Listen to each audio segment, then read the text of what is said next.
The muffled scream died in Mark's throat as Elena, his housekeeper of 3 years, clamped her hand over his mouth and whispered, "Stay silent. Please." Her eyes, usually warm and kind, were wide with terror. Through the crack in the bedroom door, Mark could see shadows moving across his daughter's bedroom wall. Someone was in his house, in 8-year-old Lily's room, and he had almost announced his presence by calling out for her when he'd arrived home 2 hours early.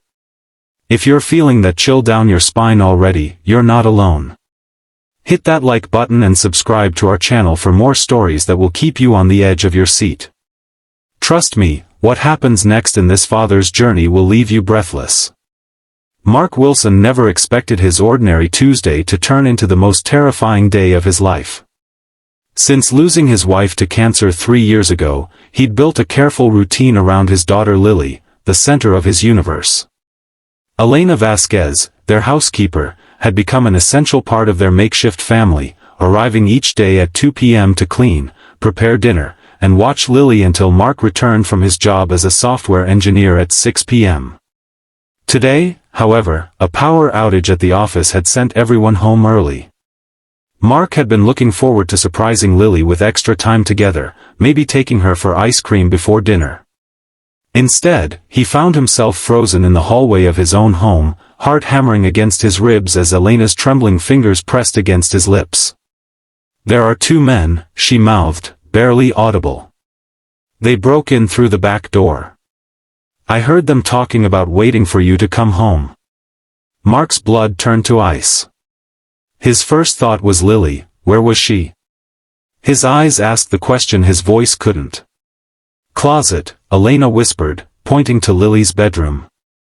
"I hid her in the closet when I heard them. Told her to stay absolutely quiet no matter what." Relief washed over Mark, quickly replaced by a new wave of terror. His daughter was hiding mere feet away from intruders. The thought of what could happen made his knees weak.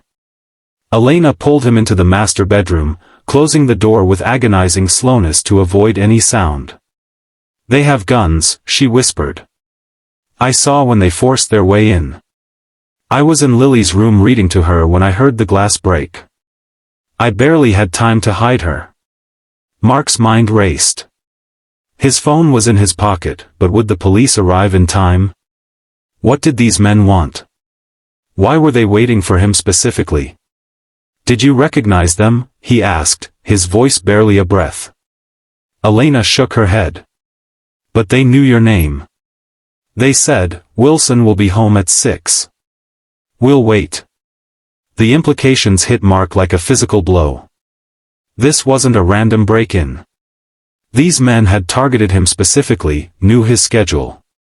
His thoughts flashed to the encryption software his company had been developing for the government, the project he'd been leading for the past year. The project with enough security clearance that he couldn't even tell his late wife about it. "We need to get Lily and get out," Mark whispered, moving toward the bedroom door. Elena grabbed his arm. "They're between us and her. And they're watching the front door." Mark felt the walls closing in. His daughter, his precious Lily, was trapped in a closet while armed men prowled through their home.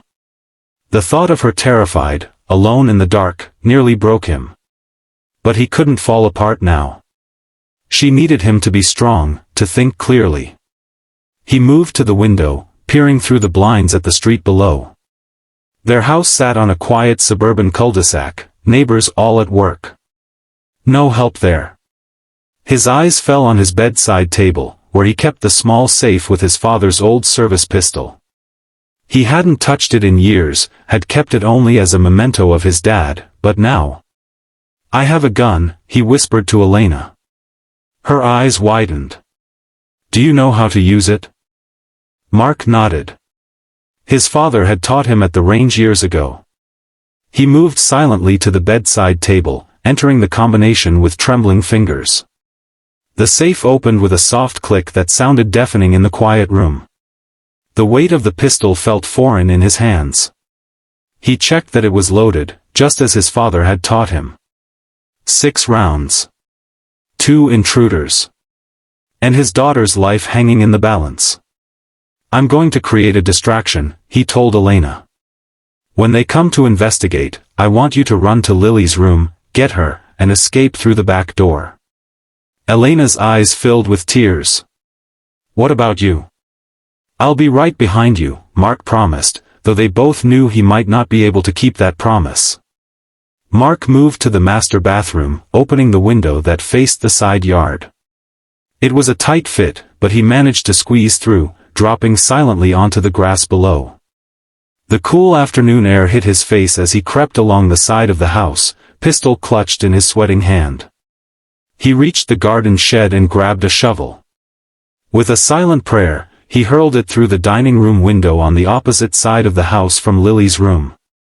The crash of breaking glass shattered the quiet neighborhood. Mark pressed himself against the wall of the house, heart pounding as he heard shouts from inside. Through the kitchen window, he could see two men in dark clothes running toward the dining room, weapons drawn. This was Elena's chance. He counted to 5, giving her time to move, then slipped through the broken back door. Glass crunched under his feet as he entered his own home like an intruder. He could hear the men in the dining room, cursing and searching for the source of the noise. Mark moved through the kitchen toward Lily's bedroom, gun raised. He had never pointed a weapon at another human being before. The thought made him sick, but the image of Lily, terrified in her closet, steeled his resolve. He reached Lily's room just as Elena was opening the closet door. His daughter's tear-streaked face appeared, her eyes widening at the sight of him. "Daddy," she whispered. "Shoo, baby," he murmured, putting a finger to his lips. "We need to be very quiet." Elena gathered Lily in her arms. The little girl clung to her, face buried in the housekeeper's shoulder. Mark gestured toward the hallway that led to the back door. They moved silently, Mark bringing up the rear, gun pointed behind them. They had almost reached the kitchen when a voice called out. "Going somewhere, Wilson?" Mark spun around. One of the intruders stood in the hallway, gun leveled at them. He was younger than Mark had expected, maybe mid-20s, with cold eyes and a scar running along his jawline. "Take whatever you want," Mark said, keeping his body between the gunman and Elena and Lily. "Just let us leave." The man laughed. "This isn't a robbery. You know what we're here for." And suddenly, Mark did know. The encryption key.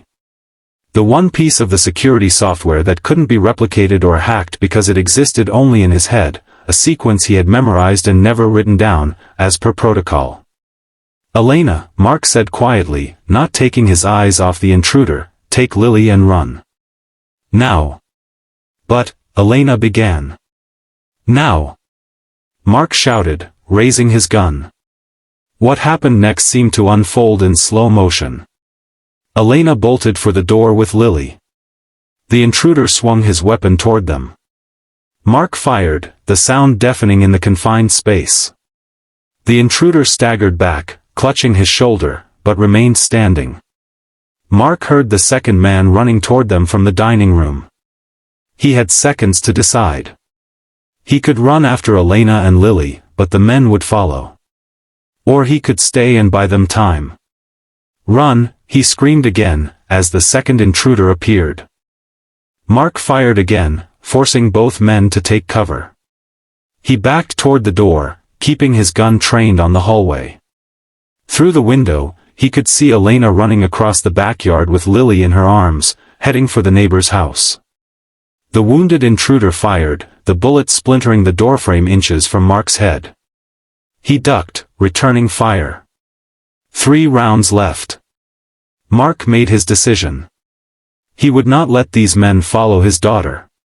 He would make his stand here, give Elena and Lily time to reach safety and call the police. "You want the encryption key," he called out. "I'm the only one who has it. You kill me, you get nothing." There was a pause, then the unwounded man spoke. "We don't want to kill you, Wilson. We just need what's in your head.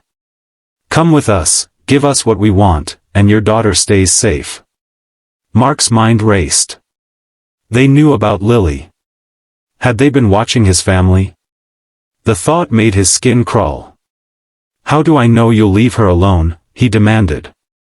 "You don't," came the cold reply. "But if you don't cooperate, we'll find her. And that housekeeper won't be able to protect her." Rage surged through Mark, hot and blinding. These men had invaded his home, threatened his child.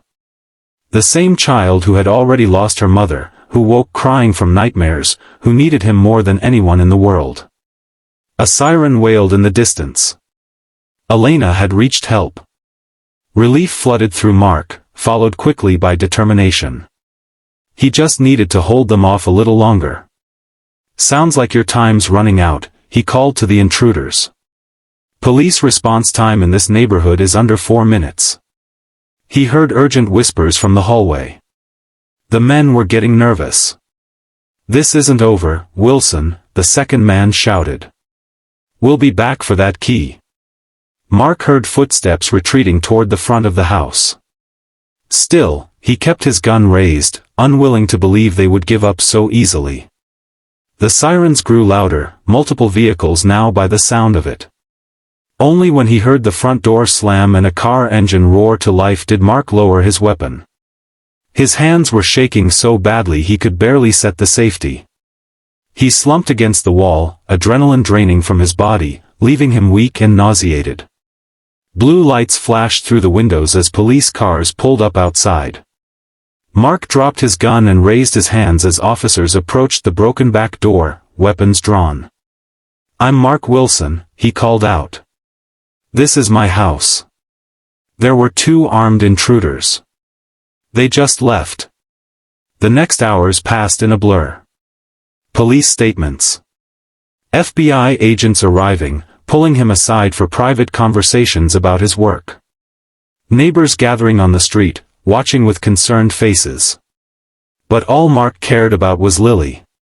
When he was finally allowed to see her, she ran into his arms with a sob that broke his heart and healed it simultaneously. "I was so scared, Daddy," she whispered against his neck. "I know, baby," he murmured, holding her tight. "I was scared too. But Elena kept you safe." He looked up to find Elena watching them, her own eyes wet with tears. "Thank you," he said, the words wholly inadequate for what she had done. "You saved her life." Elena shook her head. "We saved each other." Later that night, after the police had gone and FBI agents had been posted outside their temporary hotel room, Mark sat on the edge of Lily's bed, watching her sleep. The events of the day had exhausted her, but not before she'd made him check under the bed and in the closet 3 times. His phone buzzed with a text from his boss, "Safe house arranged." But she still had him. And, Mark realized with surprise, she still had Elena. The housekeeper had refused to leave their side, had come with them to the hotel despite police objections. "I'm family," she had insisted, and neither Mark nor Lily had contradicted her. Mark gently brushed a strand of hair from Lily's forehead. Whatever came next, they would face it together, this strange, broken, beautiful family forged in grief and now tempered by danger. As he watched his daughter sleep, Mark made a silent promise. He would protect her, not just with his life as he had today, but with a new life. One where she could feel safe again, where she could heal from today's trauma. One where Elena, who had risked everything for them, would always have a place. The encryption key in his head had made them targets. But the love in his heart would make them survivors. 3 months later, in a small coastal town 3,000 miles from their old home, Mark Wilson, now Mark Bennett, watched his daughter running along the beach with their dog, a rescue mutt they'd adopted upon arrival. Elena, now officially Lily's nanny rather than their housekeeper, walked beside him, her face relaxed in a way it hadn't been since that terrible day. "She's laughing again," Elena observed, nodding toward Lily. "Really laughing?" Mark nodded, throat tight with emotion. The nightmares hadn't stopped completely, for any of them. But they were healing, day by day, wave by wave. His new job as a high school computer science teacher was a far cry from his former high-security position, but it gave him time with Lily. Time to rebuild their sense of safety. Time to create new memories to overlay the terrifying ones. The FBI had caught one of the intruders, the one Mark had shot in the shoulder. The other remained at large, but the investigation had uncovered a foreign intelligence operation that had been targeting several key developers on Mark's project. The encryption key was now in safer hands, the project continuing without him. Sometimes Mark missed his old life, the cutting-edge work, the sense of purpose. But watching Lily race back toward them, cheeks flushed with joy and exertion, he knew he'd made the right choice. "Dad! Elena! Watch this!" Lily called, cartwheeling across the sand, the dog barking excitedly beside her. Mark and Elena applauded, sharing a smile that acknowledged everything they'd been through together and everything that still lay ahead. That terrible day had changed them all. But as Mark watched his daughter, alive, safe, beginning to thrive again, he realized that sometimes the most terrifying moments can lead to unexpected blessings. Their family hadn't been destroyed by danger, it had been completed by it. Elena slipped her hand into his, a gesture that had become natural over the past months as their relationship evolved from employer and employee to something deeper, something built on shared trauma and mutual respect. "We're going to be okay, aren't we?" she asked softly. Mark squeezed her hand, watching Lily chase seagulls along the shoreline. "Yes," he said with certainty. "We already are." If this story touched your heart, please hit that like button and subscribe to our channel. Remember, family isn't always defined by blood, but by who stands beside you when danger comes knocking. Sometimes the most beautiful beginnings come after the most terrifying moments. Share your thoughts in the comments below, and we'll see you in the next video.